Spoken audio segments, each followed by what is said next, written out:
अस्सलाम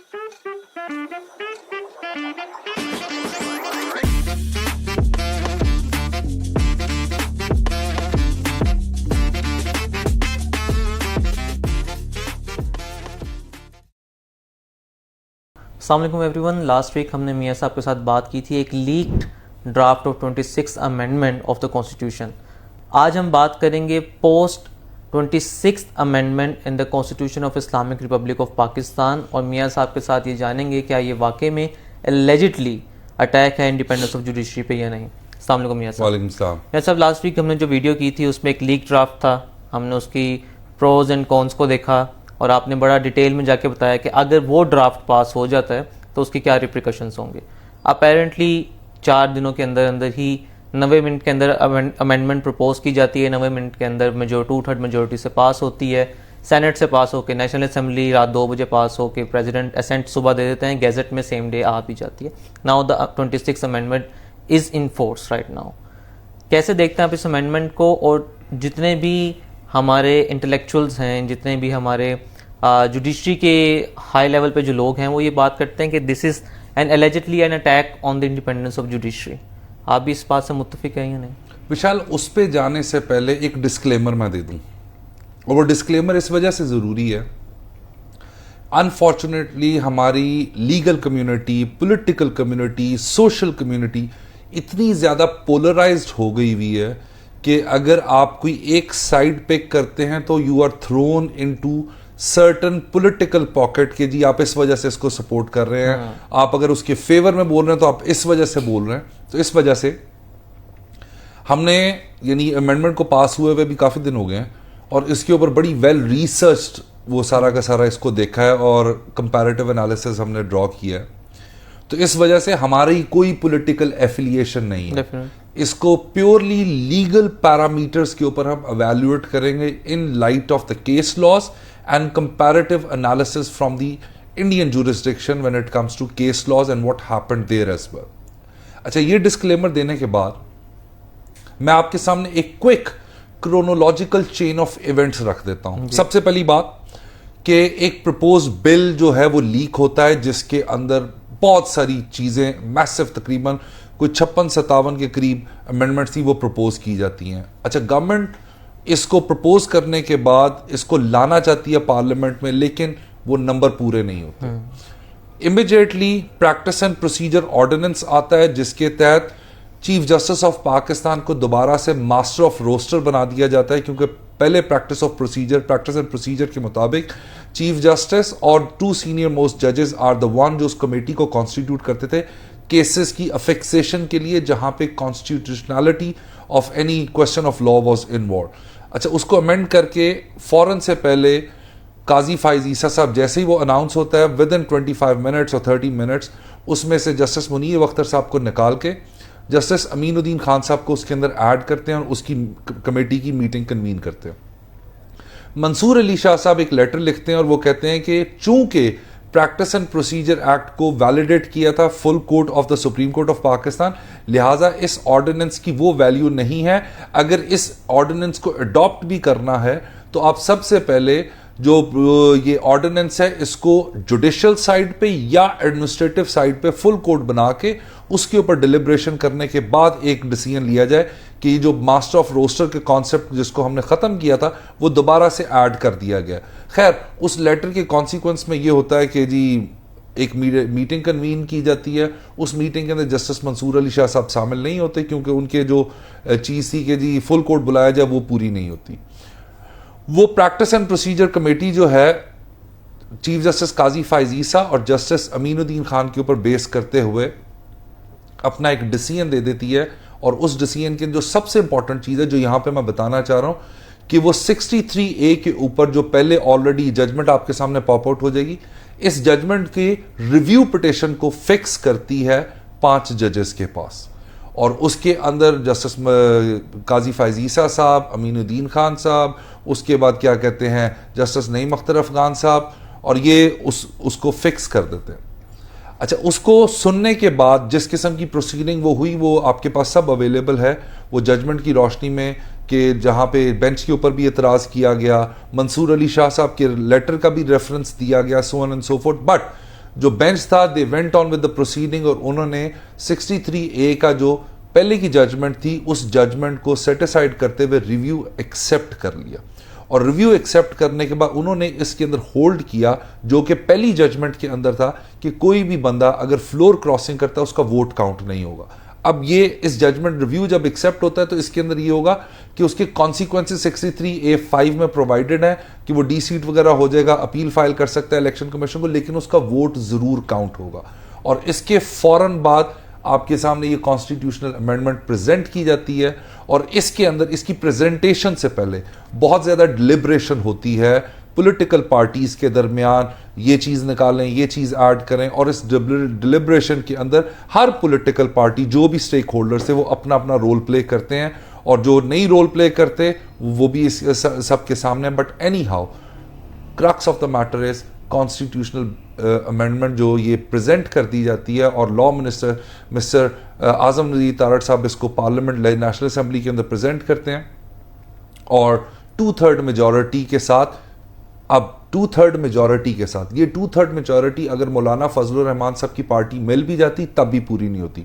तो जो एक पॉलिटिकल पार्टी है जिसके मेंबर्स डिफेक्ट करते हैं वो सेनेट के अंदर भी और नेशनल असेंबली के अंदर इस 26 कॉन्स्टिट्यूशनल अमेंडमेंट के हक में वोट देते हैं और वोट देने के बाद ये 2/3 मेजॉरिटी से पास हो जाती है और अगले दिन इसको जो है गजट भी कर दिया जाता है, प्रेसिडेंट इसकी असेंट दे देता है। Now here comes the 26th amendment. अच्छा, जब 26th अमेंडमेंट को आप देखते हैं इसमें कुछ अच्छी चीजें भी हैं, जिसमें सबसे इंपॉर्टेंट चीज है सूद का खत्म करना, रिबा का खत्म करना और बहुत सारी चीजें भी हैं। लेकिन as a lawyer, not any political analyst और एनी स्टेक होल्डर ऑफ वो कौन सी होती हैं सिविल सोसाइटी और ये वो, एज अ लीगल पर्सन इसको जब मैं एवेल्युएट करता हूं और इसको मैं प्रिसाइज रखूंगा, मैं डिटेल निटी-ग्रिटी में नहीं जाऊंगा। जब मैं प्रिसाइज का कहता हूं तो मैंने इस 26th अमेंडमेंट के जो मेजर पोर्शंस हैं उसको डाइसेक्ट किया 3 मेजर फंडामेंटल चीजों के अंदर। Number 1, introduction of judicial commission of Pakistan, जो रिप्लेस करता है पहले के कमीशन को आर्टिकल 175A के अंदर। दूसरा, पार्लियामेंट्री कमेटी और तीसरा कॉन्स्टिट्यूशनल बेंचेस। ये 3 मेजर चेंजेस किए गए हैं इस 26th अमेंडमेंट के अंदर। वन बाय वन सारों को डिस्कस करते हैं। सबसे इंपॉर्टेंट, जब आप बात करते हैं जुडिशियल कमीशन ऑफ पाकिस्तान की तो एक आर्टिकल इन्होंने ऐड किया, that is article 175A sub article 2, जिसके अंदर उन्होंने जुडिशियल कमीशन ऑफ पाकिस्तान आपके सामने इंट्रोड्यूस किया। और ये judicial commission of Pakistan now comprising of 12 members. Chief justice of Pakistan जो कि अब के मुताबिक जस्टिस याहिया अफरीदी साहब, ये आपके सामने पिक्चर उनकी आ गई।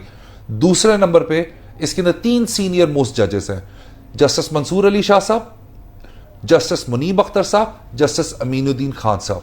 ये 4 सुप्रीम कोर्ट के जजेस हैं, they are the member of judicial commission of Pakistan.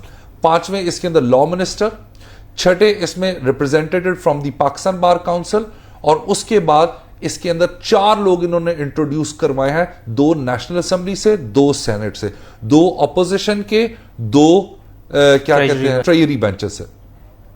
और उसके बाद एक इन्होंने स्पीकर की नॉमिनेशन रखी है, वो किसी माइनॉरिटी की औरत को जो क्वालिफाइड हो टू बी अ टेक्नोक्रेट, उसको भी इसके अंदर रिप्रेजेंटेटिव बना दिया। ये 13 रुकनी इन्होंने जुडिशियल कमीशन ऑफ पाकिस्तान बना दिया, जो कि पहले ऐसे नहीं था।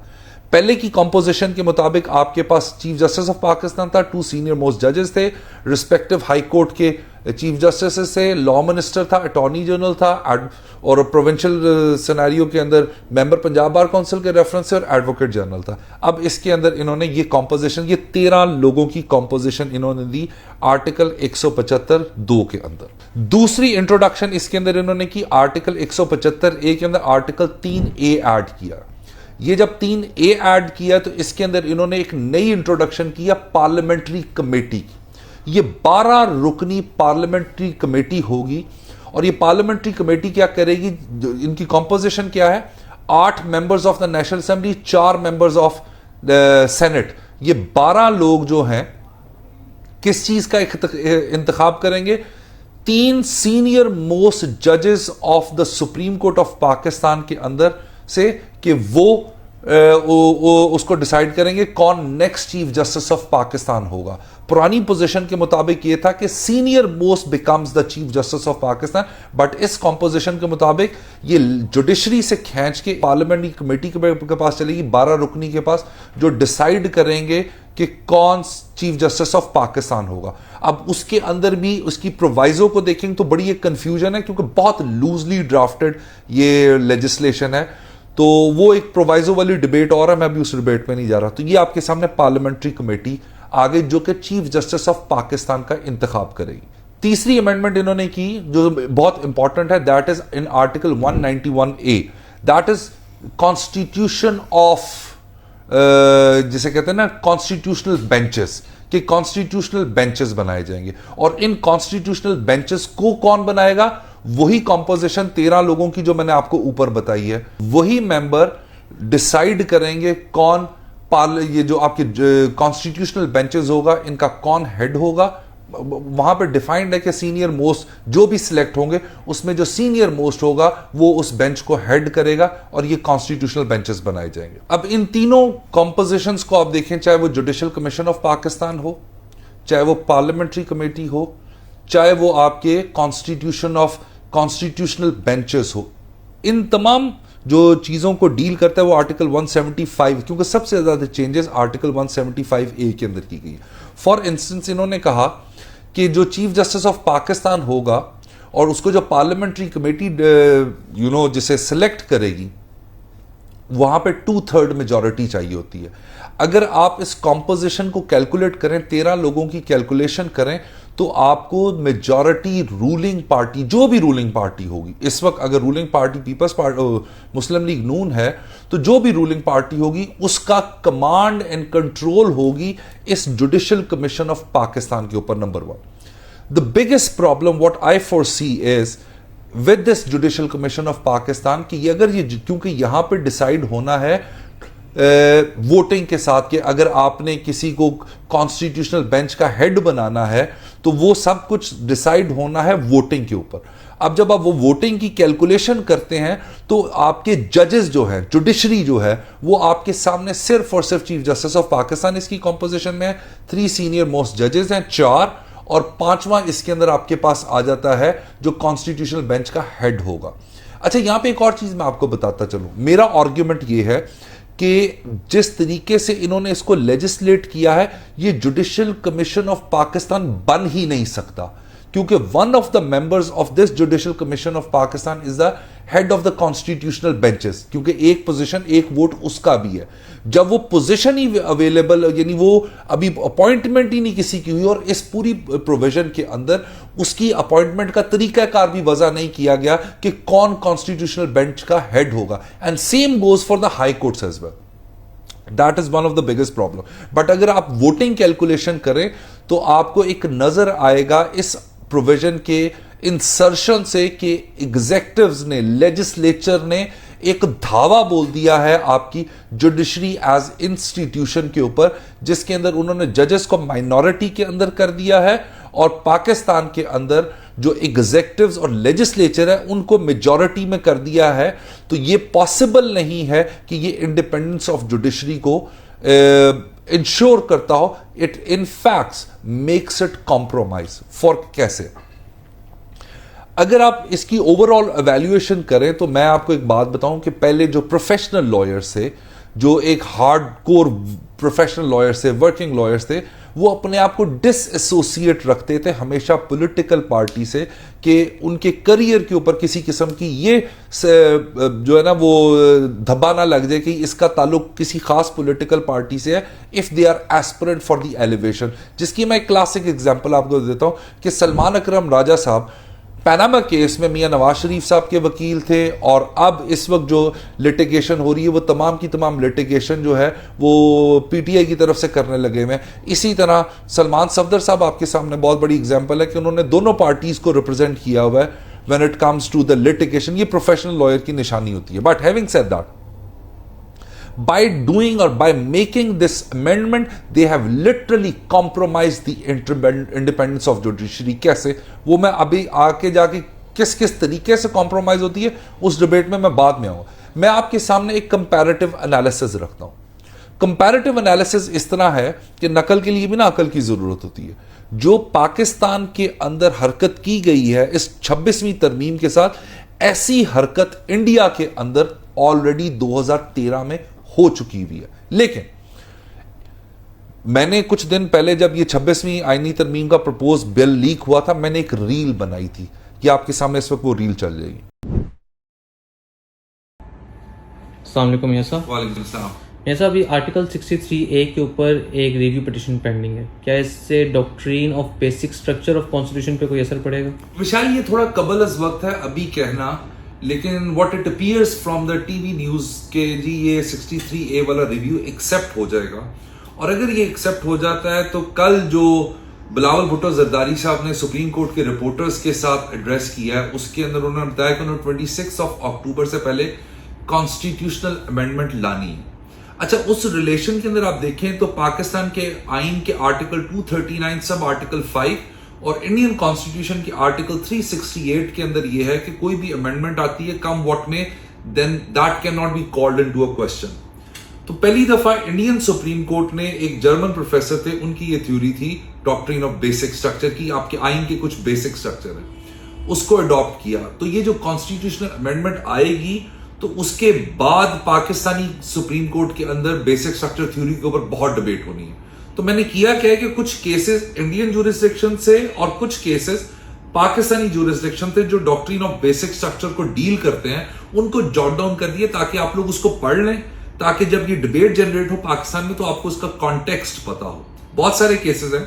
फॉर इंस्टेंस आपके पास इंडियन ज्यूरिसडिक्शन से अगर देखें तो शंकरी प्रसाद केस है, साजन सिंह केस है, गोलकनाथ केस है, केसावानंदा भारती केस है, इंदिरा नेहरू गांधी वर्सेस राजनारायण केस है, मनरवा मिल केस है। और इसी तरह अगर पाकिस्तानी ज्यूरिसडिक्शन से आप बात करें तो स्टेट वर्सेस जियाउर रहमान है, उसके बाद हकीम खान वर्सेस द स्टेट है, फिर उसके बाद आपके पास महमूद खान अचकजई केस है, वेरी इंपॉर्टेंट केस, वुकला महाज केस है, पाकिस्तान लॉयर फोरम केस है, रावलपिंडी बार एसोसिएशन केस है। सो अगर मैंने एक एक केस आपको आपकी अंडरस्टैंडिंग के लिए पिक करना हो तो इंडियन ज्यूरिसडिक्शन से केसावानंदा भारती केस और पाकिस्तानी ज्यूरिसडिक्शन से रावलपिंडी बार एसोसिएशन केस, इन दो केसेस को पढ़ लें। इन दोनों केसेस में उन्होंने बताया कि व्हाट इज बेसिक स्ट्रक्चर। वो अगर केसावानंदा की बात करें तो वो तकरीबन 8-9 के करीब है। इसी तरह पाकिस्तान की केस की बात करें तो उसके अंदर भी इतने ही उन्होंने बताया कि ये आपके बेसिक स्ट्रक्चर कॉन्स्टिट्यूशन है।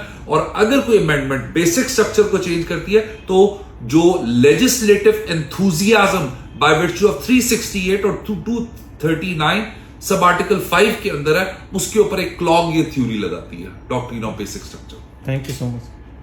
अच्छा, इस रील के अंदर मैंने आपके सामने बेसिक स्ट्रक्चर थ्योरी की बात की थी कि आइन का आपका कोई ना कोई एक बेसिक स्ट्रक्चर होता है। और रावलपिंडी बार केस के अंदर बहुत एलैबोरेटिवली इसको सेलिएंट फीचर, बेसिक स्ट्रक्चर और इसके ऊपर बड़ी डिटेल्ड डिस्कशन हुई।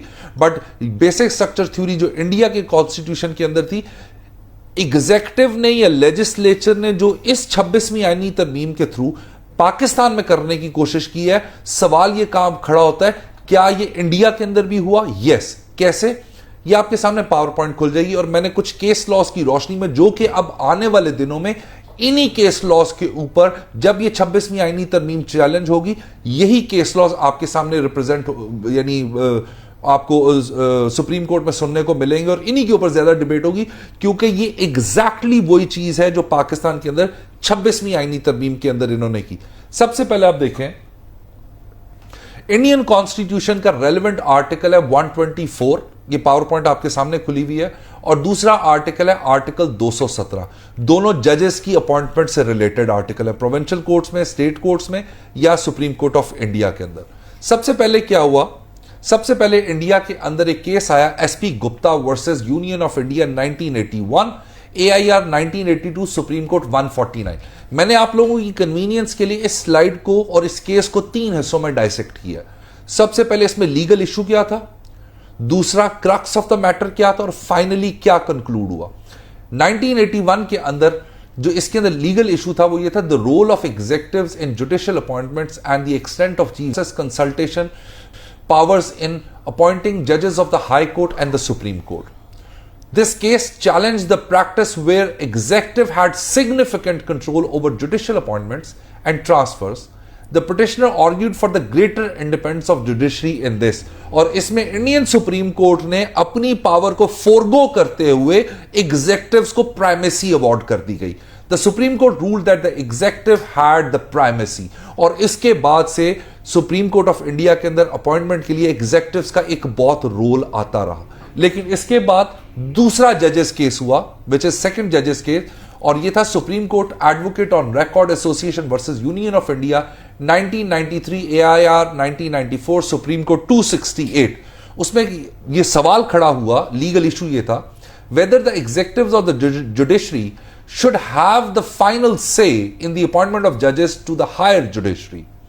The petitioners, including the prominent advocates, challenged the primacy of executives in judicial appointment established in the first case, arguing for the greater judicial control to safeguard the independence. अब ये वो पहला case था जिसके अंदर वो system introduce किया गया जस्टिस भगवती की तरफ से, जो कि आज भी इंडिया के अंदर एप्लीकेबल है. और उसमें उन्होंने कहा the court ओवरटर्न्ड the earlier decision, जो फर्स्ट जजेस केस था, establishing that the Chief Justice of India's opinion should have the primacy in judicial appointments.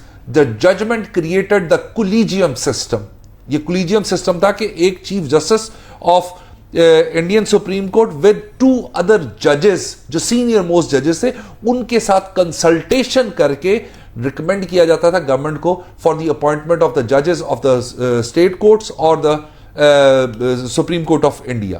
सो इस केस के अंदर उनका एग्जेक्टिव्स की कोई प्राइमेसी नहीं है. It is the judiciary, because if this primacy is given to the executives, हम लोग तो इनके नीचे लग गए. Whatever they are going to recommend we have to follow that. That's totally wrong. So they introduce this collegium system.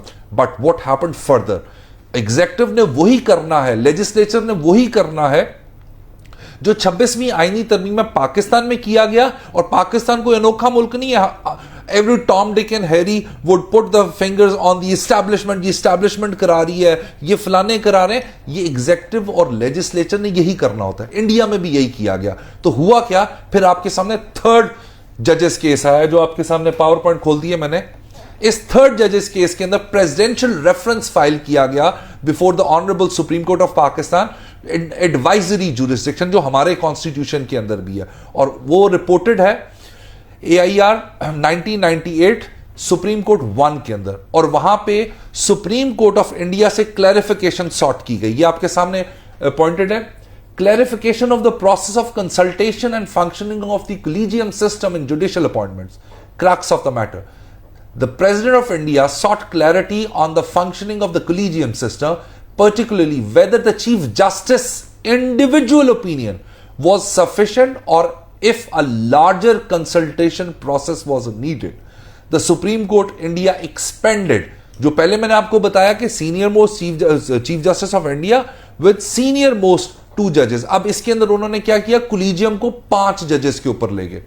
The Supreme Court expanded the collegium system to include the Chief Justice of India and 4 senior most judges of the Supreme Court of Pakistan. और यहां पे जो भी नाम ये decide करेंगे वो unanimous होने चाहिए या मेजॉरिटी डिसीजन के. 5 लोग हैं, तो अगर उन्होंने विशाल को इंडिया के अंदर सुप्रीम कोर्ट का जज बनाना है तो 3 वोट इसके पास होने चाहिए और ये नाम रिकमेंड कर दिए जाते हैं. और इसके अंदर उन्होंने फाइनल कर दिया कि it is the judiciary, it is the independence of judiciary, it is one of the basic structure of the Indian constitution. और जो कि हमारे पाकिस्तान के कॉन्स्टिट्यूशन का भी one of the basic structure of the constitution is independence of judiciary. And same happened in India. But the most interesting, you will see a similarity, you will see a kind of a copycat when it comes to the another slide. Look at this slide, very important slide. According to this slide, executives attempted to compromise independence of judiciary. How? The Judicial Appointment Commission Bill 2013 was introduced to replace India's existing collegium system for the appointment of judges to the higher judiciary. Under this system, judges were selected primarily by members of the judiciary. Also, this bill allegedly aimed to make the appointment process more transparent, involved multiple stakeholders. Now, look at this slide. let's see the composition of that, of this new kind of commission in Indian Constitution. Composition of commission, 6 member committee होगी जिसका head जो होगा वो chief justice of India होगा, 2 senior most जजेस of the Supreme Court, union minister जो in case of Pakistan law minister है, और third 2 eminent persons were to be nominated by the collegium made by the prime minister and so forth. The most important thing is, look at the functioning of this judicial commission.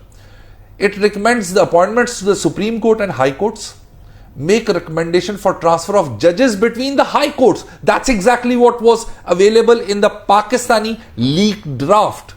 Third important thing is, ensure that recommended individuals possess integrity and ability. Now look at how the process is going to be initiated, and I will show a similarity in the new 26th constitutional amendment. This says the process would begin with the Union Secretary of the Department of Justice inviting recommendation for appointment from the Chief Justice of the High Court and for the central state governments. The JAC could set regulation for shortlisting the candidates for the appointment. So ये जो commission था, इसने इसको जो है वो आगे से चलाना था. But what Supreme Court of India did with this bill, that is in front of you in the next slide. The case reported that Supreme Court Advocates on Record Association versus Union of India, 2016, 5 Supreme Court cases, page 1. The Supreme Court by a majority decision struck down the 99th constitutional amendment, and they held that independence of judiciary is a part of the basic structure of the constitution and the amendment was violation of the principle.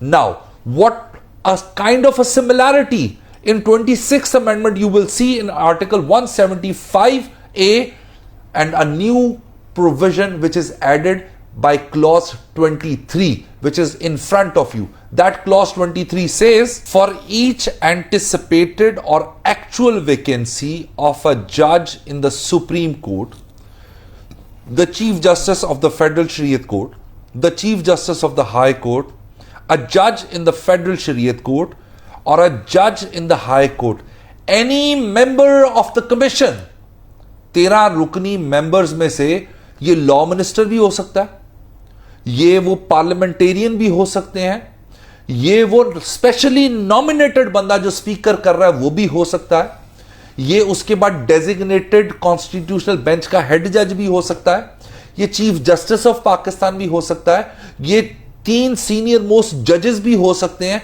ये करेंगे क्या? Again look at the slide.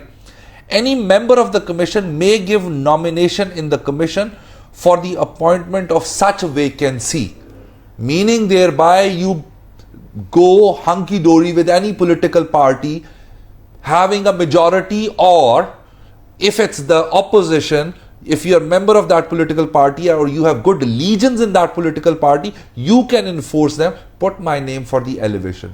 And decide किसने होना है? It's all about you are making the judiciary subservient to not only legislature but also to the executive. That's exactly what was similar in the Indian proposed bill as well. And they struck it down on the basis of that this kind of a legislation compromises independence of judiciary. And if you look overall scenario, the most important factor which we have to see for the independence of judiciary, that it is not possible that if the judges are hearing the cases of the government most of the times, the constitutionality or unconstitutionality comes before the honorable judges with reference to the government, and it is the government's majority in this membership of this commission that how judges are going to give any verdict against that government, because they have the power to even make my performance evaluation, or they are the ones who are going to be ultimately appointing the Chief Justice of Pakistan. It's absurd. It doesn't make any sense. So overall, in amendments की nitty-gritties में जाया जा सकता है, but मैंने 6 bulleted points निकाले हैं जो आपके सामने provision by provision आ जाएंगे, that these provisions are not only ultra vires, these provisions are so brutal, so lethal, so compromising for the independence of judiciary that any judge, most of the lawyers or most of the politically motivated person might be thinking कि जी ये तो क्या कहते हैं, कुछ जजेस जो इस वक्त बेंच में अवेलेबल हैं, बी दैट में it's justice Aminuddin Khan, be that में it's justice Naeem Akhtar Afghan, be that में it's justice Mrs Musarrat Hilali, जो भी हैं, no judge would withstand with such kind of power, control और जिसे कहते हैं capture of the judiciary. For example मैं आपको एक और चीज बताऊं इंटरेस्टिंगली, इस वक्त लाहौर हाई कोर्ट में मैसिव वैकेंसीज फारिग हैं, इस वक्त सिंध हाई कोर्ट में वैकेंसीज फारिग हैं, बलोचिस्तान हाई कोर्ट में, केपी के हाई कोर्ट के अंदर. अगर ये अमेंडमेंट विद स्टैंड कर जाती है, they have change the criteria for the जजेस to be elevated to the superior judiciary. For instance, Lahore High Court का जज आपने बनना है, पहले ही होता था you must be advocate Supreme Court, you must be having a good practice, उसके बाद मिनिमम एज रिक्वायरमेंट थी 45. अब इन्होंने सुप्रीम कोर्ट के लिए कर दिया he must be advocate Supreme court, और उसके बाद या वो कॉन्टिन्यूअसली 5 साल तक किसी भी हाई कोर्ट का जज रहा हो, उसको सुप्रीम कोर्ट के लिए एलिवेट किया जाता है. जस्ट इमेजिन, ये तो आपने जजेस को ही आपस में लड़ा दिया है कि जिस एग्जेक्टिव के पास, जिस लेजिस्लेचर के पास सबसे ज्यादा अथॉरिटी, वोटिंग पावर है, कोई भी जज 5 साल की जजी करने के बाद इस कॉम्प्रोमाइजिंग पोजीशन में है कि मुझे एग्जेक्टिव जो कहेगी मैं करता जाऊंगा, क्योंकि मुझे वो सुप्रीम कोर्ट के अंदर एलिवेट कर सकती है. आपने चुप करके उसको अगर एलिजिडली, यानी ये एक आपने एक you have thrown some carrots कि जी 5 साल की रिक्वायरमेंट है, सीनियरिटी का, जूनियर होने का, कोई कॉम्पिटेंस का तो आपने लेवल ही खत्म कर दिया है. तो अब सब कुछ आपने एग्जेक्टिव के कंट्रोल में दे दिया था. और यहां पे मैं आपको एक बात बताऊं, trichotomy of power, separation of power का कॉन्सेप्ट ऐसे नहीं आइन के अंदर रखा हुआ. हर ऑर्गन ऑफ द स्टेट दूसरे ऑर्गन के ऊपर चेक एंड बैलेंस रखता है, और इस तरह आपने करने के बाद ये आपने पूरा का पूरा म्यूटिलेट कर दिया है trichotomy of power, check and balance और क्या कहते हैं इंडिपेंडेंस ऑफ जुडिशरी. और आपने यानी 6 साल की आपने हाई कोर्ट में जजी की है, उसके बाद you go to the Supreme Court, they can take you, that's what the law says. पूरी की पूरी आपने क्राइटेरिया चेंज कर दिया. बट इन दैट सिनेरियो जो मैं आपको बता रहा था, 6 ऐसे बुलेटेड पॉइंट्स हैं मेरी अपनी हम्बल, नाकिस, कमजोर, इनकॉम्पिटेंट नजर के मुताबिक जो इंडिपेंडेंस ऑफ जुडिशरी को कॉम्प्रोमाइज करते हैं. सबसे पहले, composition of the commission is flawed. इसके अंदर आपने अगर पार्लियामेंटेरियंस को ऐड करना है तो फिर आपको जुडिशियल कंट्रोल ज्यादा देना चाहिए, ताकि जो गवर्नमेंट के पास वोटिंग राइट्स हैं वो मेजॉरिटी में नहीं होने चाहिए. And that's exactly what happened in Munir Bhatti versus federation of Pakistan case. दूसरा, introduction of parliamentary committee. I mean 12 लोग जो पार्लियामेंटेरियंस है, as a democratic person, as a constitutional person, I have no grudge against any parliamentarian or legislature, but sometimes or most of the times people who are MNAs or senators get to be in these parliamentary committees जो कि अपनी political leadership के बहुत close हो सकते हैं. So just imagine कि एक बंदा जो कि सिर्फ ग्रेजुएट है, जिसको लॉ की कोई नो हाउ नहीं है, कोई समझ नहीं है, वो इस कमेटी का हिस्सा है, और आपने उसको दे दिया है कि वो अपॉइंट करेगा सुप्रीम कोर्ट के चीफ जस्टिस ऑफ पाकिस्तान को. जस्ट इमेजिन, ये 12 लोग जो कि पार्लियामेंटेरियंस हैं, very respectful, but they have the authority to appoint किनको? Chief justice of Pakistan. किन में से? 3 जजेस में से. यानी अब सीनियरिटी का कोई कॉन्सेप्ट नहीं है, तीनों जजेस. और आप एक तकाबली जायजा करते हैं इस बात का, आर्मी की जो आर्म फोर्सेस की अपॉइंटमेंट से रिलेटेड, कि वहां पे भी पैनल जाता है, उस पैनल के अगेंस्ट जूनियर भी सीनियर बन जाता है, सीनियर भी जो है वो जूनियर हो जाता है. तो वो एक डिफरेंट डिबेट है, वो इसके ऊपर अप्लाई नहीं की जा सकती. तो लिहाजा ये पार्लियामेंट्री कमेटी का चीफ जस्टिस ऑफ पाकिस्तान को चूज करना again compromises the independence of judiciary. Then जैसे मैंने अभी आपको पहले बताया, आर्टिकल 175A के अंदर जो 23 इन्होंने ऐड किया है, जिसके मुताबिक इन्होंने किसी भी एंटिसिपेटेड पोस्ट जो खाली हुई है किसी अदालत की या उसके अंदर वैकेंसी है, उसके अंदर अपॉइंटमेंट के लिए उन्होंने जरूरी कर दिया है कि कोई भी मेंबर जो है वो नॉमिनेट कर सकता है किसी भी बंदे को, यानी जुडिशियल साइड पे कोई इवैल्यूएशन नहीं, किसी पार्लियामेंट्री बने जो मेंबर है उसके उन्होंने अपने बंदों के नाम दे दिए, that also compromises the independence of judiciary.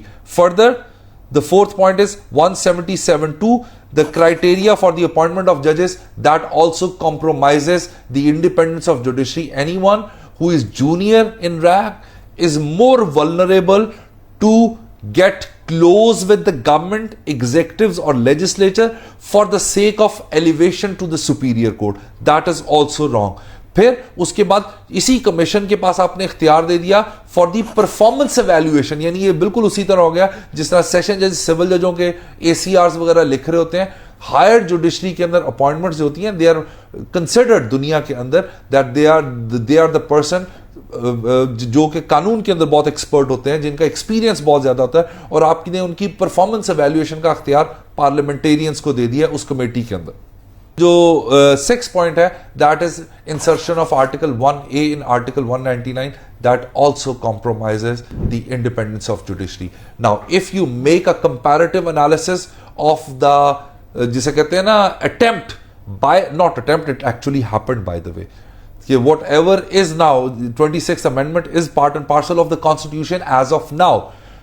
I foresee it should not be in the constitution, and it must as soon as possible be struck down by the Honorable Supreme Court of Pakistan for the independence of judiciary.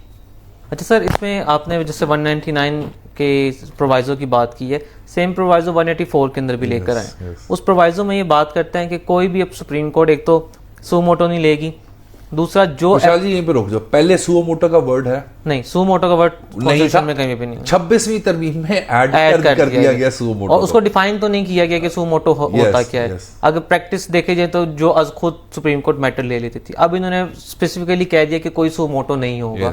Secondly इन्होंने कह दिया कि आपने कोई भी ऐसा relief नहीं देना जो आपके सामने एप्लीकेशन आई है उसके अंदर नहीं मांगा गया हुआ। ये डिबेट चल रही है, जब अभी रिसेंटली रिलीफ दे दिया गया था सब्सटेंशियल जस्टिस के नाम पे, उसको कर्व करने के लिए कि कंप्लीट जस्टिस को कि आपने कंप्लीट जस्टिस के तौर पे खुद से कुछ नहीं करना, जो रिलीफ मांगा गया वो दे दिया जाए।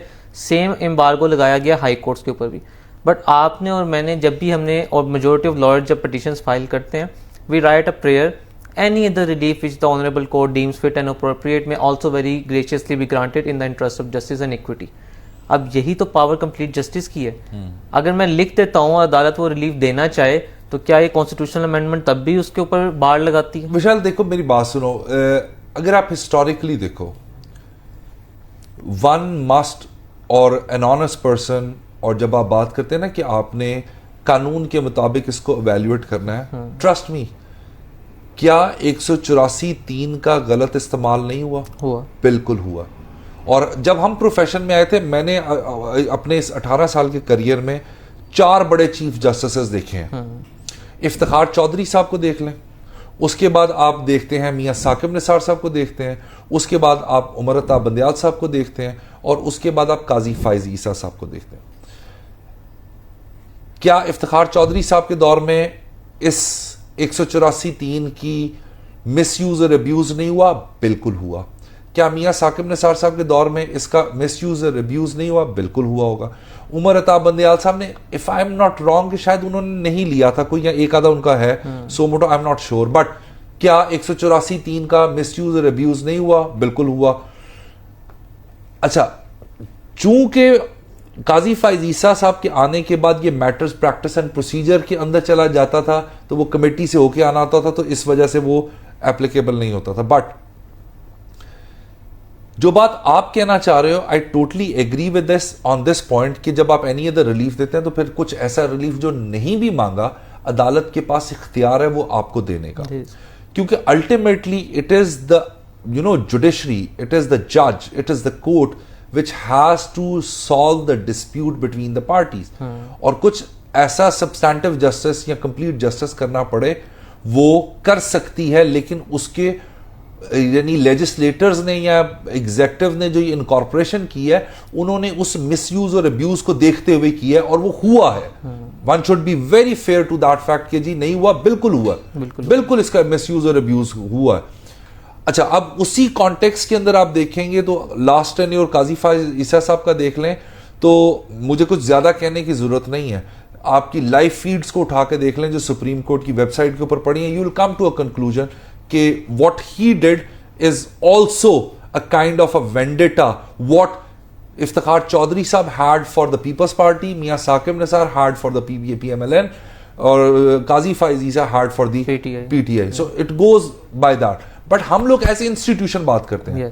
जब हम इंस्टीट्यूशन की बात करते हैं, हम एज अ लॉयर अपनी पावर एक्सट्रैक्ट करते हैं, अट्रैक्ट करते हैं, अपना ऑनर अट्रैक्ट करते हैं, एक्सट्रैक्ट करते हैं इस इंस्टीट्यूशन से। जब इस इंस्टीट्यूशन के ऊपर आपने एग्जेक्टिव्स को और लेजिस्लेचर को लाके बिठा दिया तो हमारा रोल सबसर्विएंट हो गया। We are not equal among equals. Yes. We are subservient to that. We don't want that. और as a constitutionalist, I would humbly say कि ये amendment it's a suicide.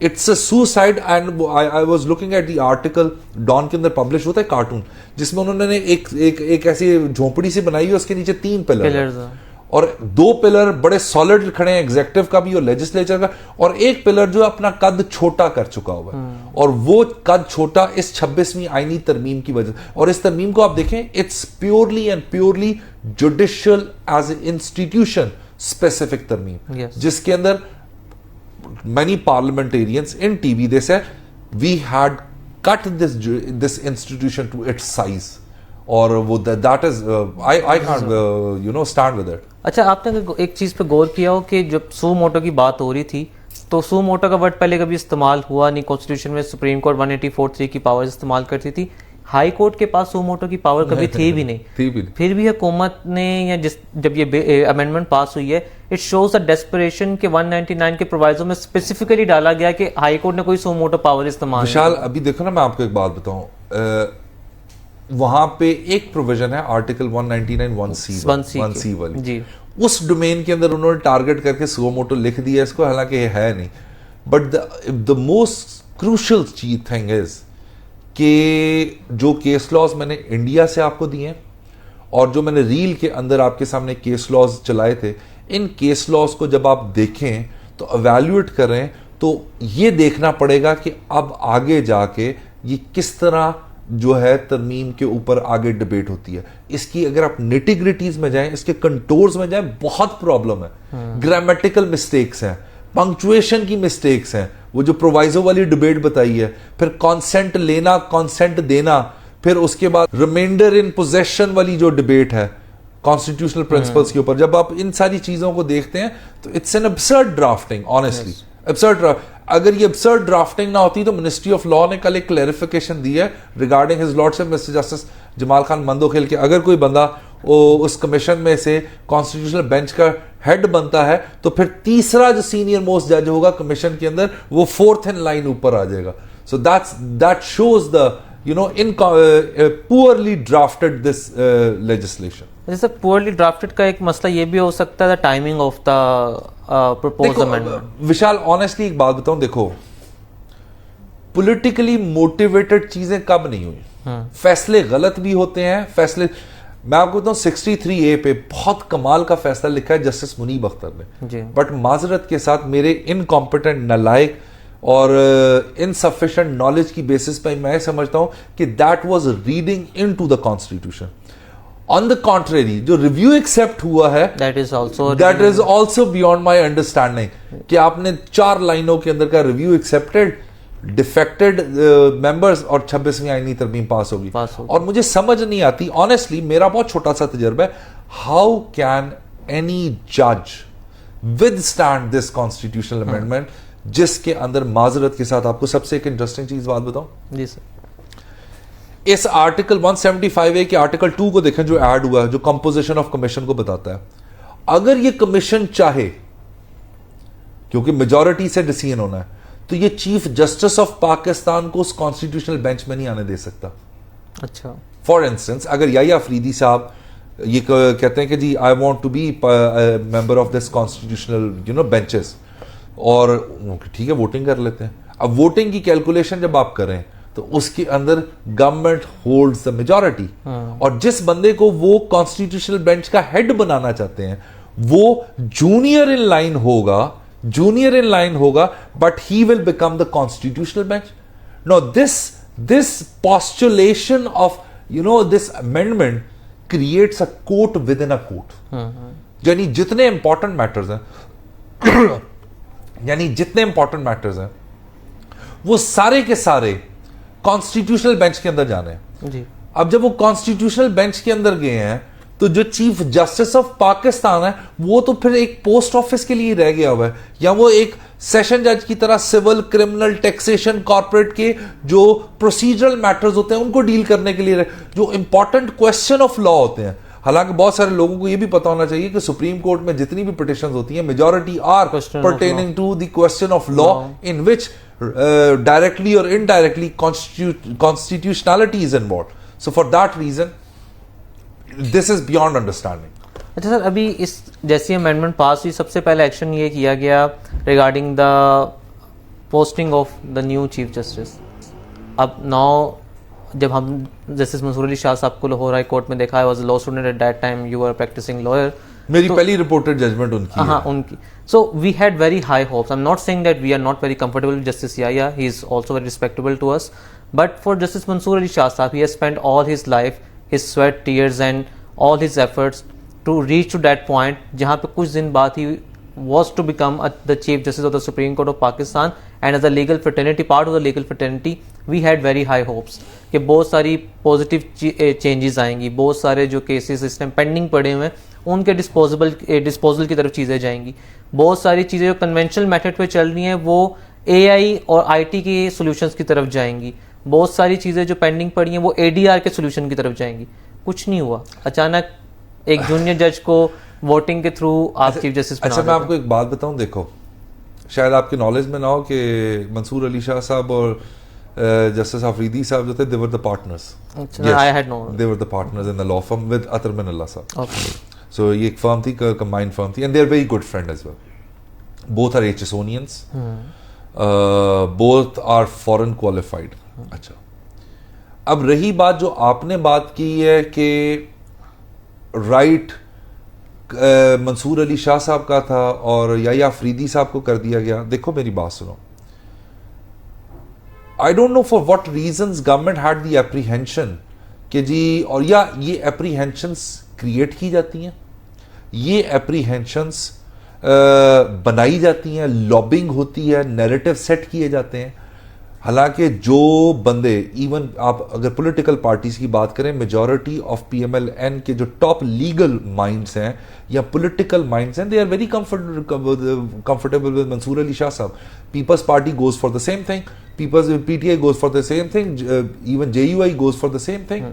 ठीक है ना, ये क्रिएट की जाती हैं और वो फॉल्स इंप्रेशन के ऊपर ये पूरा का पूरा सबोटाज किया गया। Now the thing is this, अब हमने ये देखना है, और अब आपने जो मंसूर अली शाह साहब का अपना जो लेटर लिखा है, फाइनल लिखा है, उसके अंदर भी उन्होंने ये इस बात को डिस्क्लोज किया कि प्रैक्टिस एंड प्रोसीजर एक्ट के जब तक डिसीजन नहीं होता ऑर्डिनेंस का, तो मैं कॉन्स्टिट्यूशनल बेंचेस का हिस्सा नहीं बनूंगा। हाउएवर जो मुफादे आमा के लोगों के रिलेटेड है वो लिटिगेशन मैं करता रहूंगा। So meaning thereby he is here to stay, he is not going anywhere. बहुत सारे लोगों की उम्मीदें थी इस बात पे, जी वो रिजाइन कर देंगे, justice Munib resign, he is here. अच्छा, now what if this amendment is declared by the Supreme Court of Pakistan and null and void and ultra voice. This is in contradiction to the basic structure theory of the Constitution. Article 175A restores. Who will become the Chief Justice? Mansoor Ali Shah Sahab, being the senior most. Now, this is a hunch or a hypothetical assumption. Yes. We have to see from Monday onwards how things unfold. Yes. But as far as professionalism, integrity, उसके बाद competence, उसके बाद honesty, उसके बाद कमाल का legal acumen. अगर याहिया अफरीदी साहब की बात करें, he is the best choice और best person to be at that place. और अभी let's see how it unfolds, then we will see to that. Sir before winding it up, Mansoor Ali Shah साहब का जो लेटर है उसमें एक बड़ी इंटरेस्टिंग एक बात लिखी गई कि history never forgives. Yes, history माफ़ नहीं करती। हिस्ट्री ने जस्टिस मुनीर को माफ़ नहीं किया, हिस्ट्री ने इफ्तिखार चौधरी को माफ़ नहीं किया, हिस्ट्री ने साकिब निसार साहब को माफ़ नहीं किया।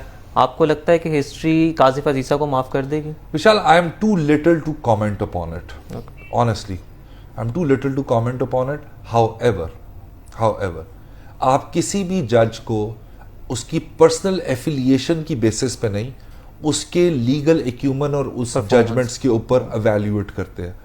मेरा बहुत पहले से, अभी से नहीं, मेरी वीडियोस उठा के देख लें, मेरा बहुत शदीद बायस है टूवर्ड्स काजी फाइज ईसा साहब जब उन्होंने अपने आप को क्रिमिनल लॉ की जजमेंट्स के अंदर आना शुरू किया। तो मेरा एक बहुत बायस है, I don't like the way he approach the criminal law.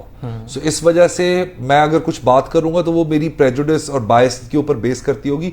However I can only say that कि बहुत उम्मीदों के साथ उनको इस पोजीशन पे बिठाया गया था, बहुत सारी उम्मीदें अचीव हुई, बहुत सारी नहीं अचीव हो सकी, but that's what the humans are, no one is complete. However अगर मैं ये बात ना कहूं तो ये भी ज्यादती होगी, और वो ये कि एक बेंच था, उस बेंच में से एक फॉर्मर चीफ जस्टिस ने जस्टिस काजी फाइज ईसा साहब को निकाल के एक नया बेंच कॉन्स्टिट्यूट कर दिया। It was justice Mansoor Ali Shah for the first time who rose to that chief justice and said this is illegal, this is wrong, Supreme Court rules, practice and rules and procedure does not allow that, you can't do that। और फिर वो मंसूर अली शाह साहब उनके खाने के अंदर जो full court reference होता है वो शरीक नहीं हुए थे। फिर काजी फाइज ईसा साहब के अगेंस्ट प्रेसिडेंशियल रेफरेंस आया, इट वॉज मंसूर अली शाह साहब विच कन्वर्टेड माइनॉरिटी इनटू मेजॉरिटी, और उन्होंने इस रेफरेंस को नलिफाई करने पे इसको उनकी लीगल एक्यूमेन के मुताबिक ये प्रेसिडेंशियल रेफरेंस पॉलिटिकली मोटिवेटेड था, और the way Mrs Sarina Isa was treated by the state functionaries that was totally wrong, और अल्टीमेटली वो प्रेसिडेंशियल रेफरेंस खारिज हुआ। It was Mansoor Ali Shah which advocated a lot over and over in the collegium, and that's why practice and procedure bill came or act came into the existence. It was Mansoor Ali Shah who authored and who favored that judgment. What he gets in return, that's a very interesting thing. और मौला अली सरकार का call है कि जिसके साथ नेकी करो उसके शर से बचो, and that shar is evident from the letter written by His Lordship Mr. Justice Mansoor Ali Shah Sahab to Qazi Faiz Isa, former Chief Justice of Pakistan. और मैं अपनी इस पूरी डिबेट को एक शेर के ऊपर ख़त्म करूँगा, and I dedicate this share to His Lordship Mr. Justice Mansoor Ali Shah Sahab. हम अहले जुनू और झुके मौत के आगे, हम जब भी मरे मौत पे एहसान करेंगे। Thank you.